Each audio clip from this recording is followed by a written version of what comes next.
तैत्तिरीयोपनिषत् प्रथमा शिक्षावल्ली। ॐ शन्नो मित्रः शं वरुणः शन्नो भवद्वर्यमा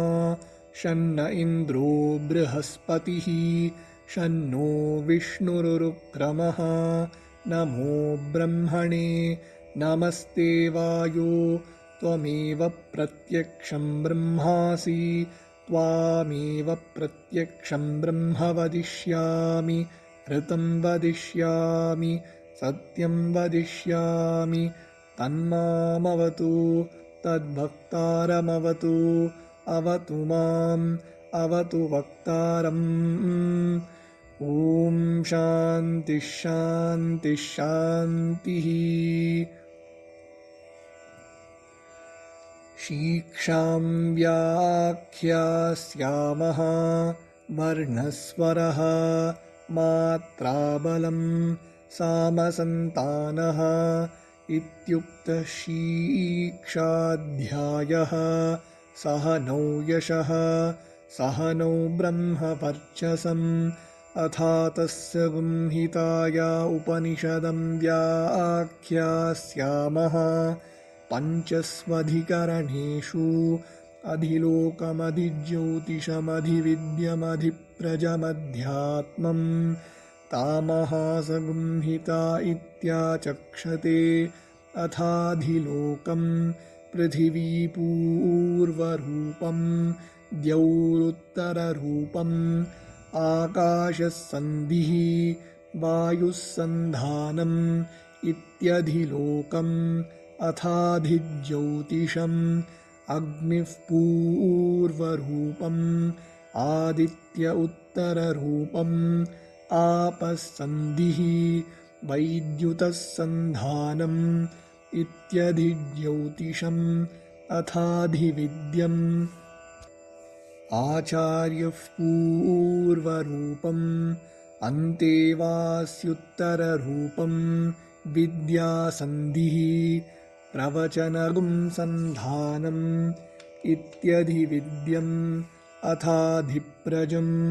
माता पूर्वरूपम् पितोत्तररूपम् प्रजासन्धिः प्रजननगुं सन्धानम् इत्यधिप्रजम्। अथाध्यात्मम् अधराहनुः पूर्वरूपम् उत्तराहनुरुत्तररूपम् वाक्सन्धिः जिह्वासन्धानम् इत्यध्यात्मम्। इतीमामहासंहिताः य एवमेतामहासंहिता व्याख्याता वेद सन्धीयते प्रजया पशुभिः ब्रह्मवर्चसेनान्नाद्येन सुवर्गेण लोकेन। यश्छन्दसां वृषभो विश्वरूपः छन्दोभ्योऽध्यमृतात् सम्बभूव समेन्द्रो मेधयात् स्पृणोतु अमृतस्य देवधारणो भूयासं शरीरं मे विचर्षणम् जिह्वा मे मधुमत्तमा कर्णाभ्यां भूरि विश्रुवम् ब्रह्मणः कोशोऽसि मेधया पिहितः श्रुतं मे गोपाय आवहन्ति वितन्वाना पूर्वाणा चिरमात्मनः वासागुंसि मम गावश्च अन्नपाने च सर्वदा ततो मे श्रियमावह लोमशां पशुभिः सह स्वाहा आमायन्तु ब्रह्मचारिणः स्वाहा विमायन्तु ब्रह्मचारिणः स्वाहा प्रमायन्तु ब्रह्मचारिणः स्वाहा दमायन्तु ब्रह्मचारिणः स्वाहा शमायन्तु ब्रह्मचारिणः स्वाहा यशोजने सानि स्वाहा श्रेयान्वस्य सोऽसानि स्वाहा तं त्वा भगप्रविशानि स्वाहा समाभगप्रविश स्वाहा तस्मिन् सहस्रशाखे निभगाहं त्वयि मृजे स्वाहा यथापः प्रवतायन्ति यथा मासा अहर्जरम् एवं मां ब्रह्मचारिणः धातरायन्तु सर्वतः स्वाहा प्रतिवेशोऽसि प्रमाभाहि प्रमापद्यस्व भूर्भुवः सुवरिति वा एतास्तिस्रो व्याहृतयः तासामुहस्मै तां चतुर्थीं माहाचमस्यः प्रवेदयते मह इति तद्ब्रह्म स आत्मा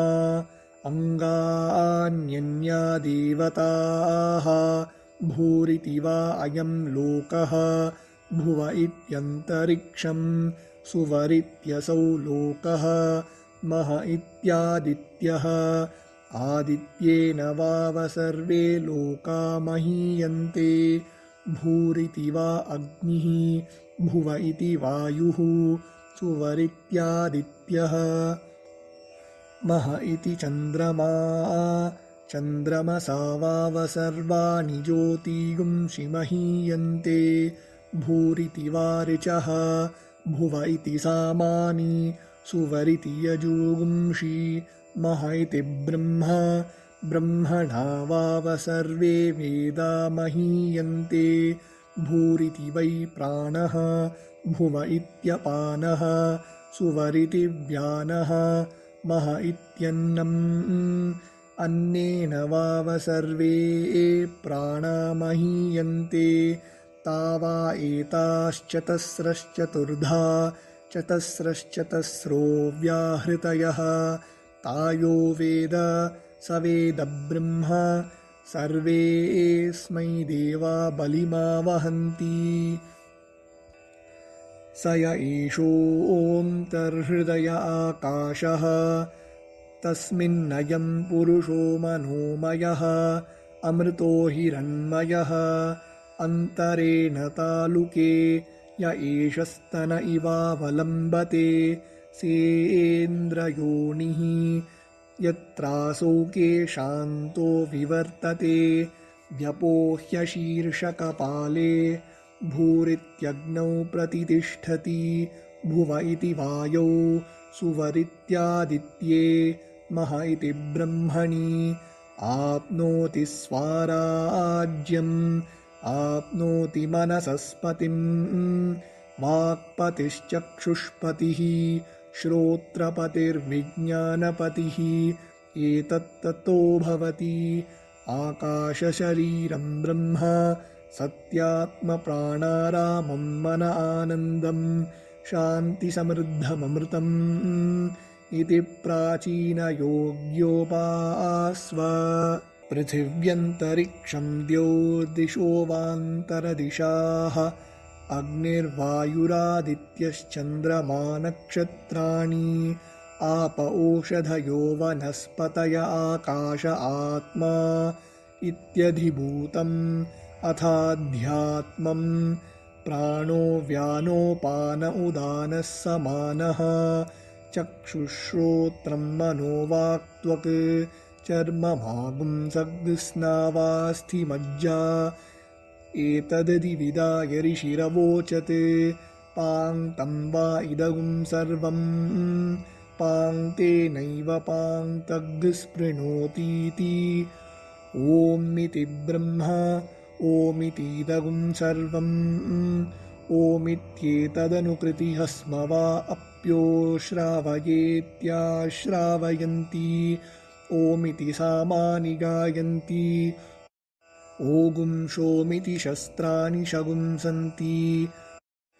ओमित्यध्वर्युः प्रतिगरं प्रतिगृणाति ओमिति ब्रह्मा प्रसौति ओमित्यग्निहोत्रमनुजानाति ओमिति ब्राह्मणः प्रवक्ष्यन्नाह ब्रह्मोपाप्नवानीति ब्रह्मैवोपाप्नोति ऋतं च स्वाध्यायप्रवचने च सत्यं च स्वाध्यायप्रवचने च तपश्च स्वाध्यायप्रवचने च दमश्च स्वाध्यायप्रवचने च शमश्च स्वाध्यायप्रवचने च अग्नयश्च स्वाध्यायप्रवचने च अग्निहोत्रं च स्वाध्यायप्रवचने च अतिथयश्च स्वाध्यायप्रवचने च मानुषं च स्वाध्यायप्रवचने च प्रजा च स्वाध्यायप्रवचने च प्रजनश्च स्वाध्यायप्रवचने च प्रजातिश्च स्वाध्यायप्रवचने च सत्यमिति सत्यवचाराथीतरः तप इति तपो नित्यः पौरिषिष्टिः